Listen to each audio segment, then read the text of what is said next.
अस्सलामु अलैकुम वरहमतुल्लाहि वबरकातुहू। कैसे हैं आप सब लोग? अल्लाह ताला आप सबको अपनी हिफाजत में रखे। जी, हम जो टॉपिक पढ़ रहे थे वो थे हरूफे शुबह मुस्तआलिया, यानी वो हरूफ जो कभी मोटे पढ़े जाते हैं और कभी बारीक, इसलिए कभी कभी ये हरूफे मुस्तआलिया की शक्ल इख्तियार कर लेते हैं। इससे पहले हमने क्या सीखा था? अलिफ के बारे में, जो कभी बारीक और कभी पुर पढ़ा जाता है। लेकिन अब ये देखें, हरूफे शुबह मुस्तआलिया में दूसरा जो लेटर है वो है लाम। लाम का बयान।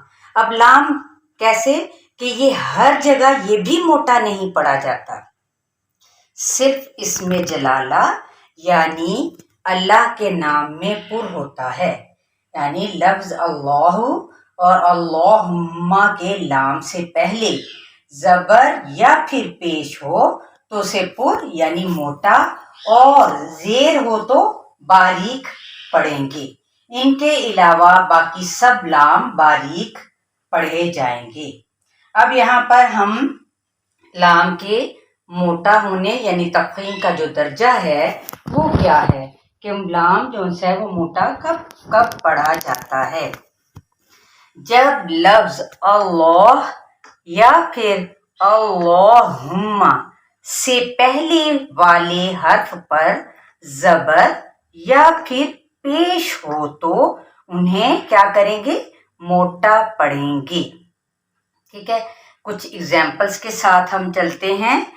मसलन इन्नल्लाह, अब हम इसे इन्नल्लाह नहीं पढ़ सकते क्योंकि क्या है? तफहीम का दर्जा यहाँ पे ये अल्लाह है, अल्लाह के पीछे वाला जो लेटर है यानी नून, तो उसके ऊपर ये जबर है ना ये, ठीक है, तो इसलिए हम इसे अल्लाह को पुर पढ़ेंगे इन्नल्लाह तल्लाही, यानी जुबान पर क्या है? तालु की तरफ उठेगी, बिल्कुल ऐसे पुर, यानी बिल्कुल समझें एक किस्म की जुबान हम गोल करके उसे अदा करेंगे।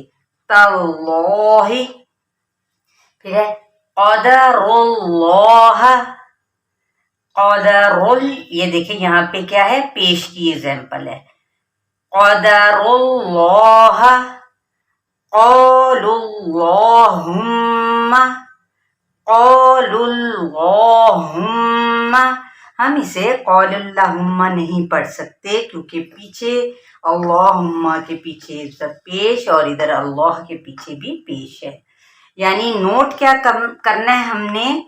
इनके अलावा यानी इसके जो अभी हम इंशाअल्लाह ताला सीखते हैं कि तरकीब का क्या मतलब है, तो इनके अलावा बाकी जितने भी लाम होंगे ना वो बारीक पढ़े जाएंगे। मसलन तवल्ला सलाती, हम लोग क्या कर देते हैं? सौ तो पुर है, साथ में हम कर देते हैं सोलोती, साथ में हम अदायगी के वक्त लाम को भी पुर पड़ जाते हैं, नहीं, क्योंकि ये शर्त पूरी नहीं हो रही। अब देखें आगे आते हैं तो तरकीक का क्या मतलब है? बारीक पढ़ना। जब लफ्ज अल्लाह या फिर अल्लाहुम्मा से पहले जेर आए तो फिर क्या करना है? इन्हें हम बारीक पढ़ेंगे। जैसे बिस्मिल्लाही, अब हम बिस्मिल्लाही नहीं पढ़ेंगे क्योंकि अल्लाह के पीछे वाले लेटर पर जेर है, यानी मीम के नीचे जेर है यानी कसरा, तो फिर हम क्या पढ़ेंगे? बिस्मिल्लाही बिल्लाही कुलिल्लाहुम्मा। अब कुलिल्ला, अब ये देखिए ये भी बारीक हो गया ना। कुलिल्लाहुम्मा सबीलिल्लाही सबीलिल्लाही। अब ये देखें, ये वर्ड हम हमेशा के लिए कुरान पाक को शैतान से बचने के लिए ये सबसे पहले पढ़ते हैं।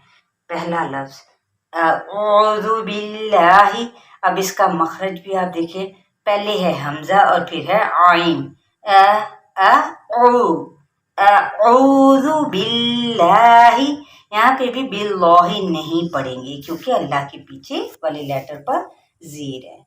امید کرتی ہوں کہ آپ کو یہ بھی پتہ چلے گا کہ حروف شبہ مستعلیہ میں الف کو جب ہم نے سیکھا کہ وہ کہاں پہ باریک پڑھا جاتا ہے اور کن جگہوں پر باریک نہیں پڑھنا یعنی پر پڑھا جاتا ہے، کیونکہ وہ اپنے پہلے والے لیٹر کا تابع ہوتا ہے. جبکہ یہاں پہ اب لام کا پڑھ رہے ہیں، انشاءاللہ تعالیٰ آگے را کے بارے میں جانیں گے، لیکن لام کے بارے میں بھی کیا کہ اللہ یا اللہم کے پیچھے زبر اور پیش آئے تو پر، اور اگر زیر آئے یعنی کسرہ آئے تو باریک پڑھیں گے. انشاءاللہ یہاں تک آپ کو امید کرتی ہوں سمجھ آ چکی ہوگی، اور باقی کے تمام لام کو یاد رکھیں، ذہن میں رکھیں کہ وہ باریک ہی پڑھے جائیں گے. مثلاً حلن، فصلی، صلاتی، یضل، تولا، تجلا. ٹھیک ہے، اس طرح بہت ساری اور ایگزامپلز آپ لوگ خود تلاش کریں قرآن پاک میں سے اور اس کی پریکٹس کریں، کیونکہ ہر چیز پریکٹس کے ساتھ ہی ممکن ہوتی ہے.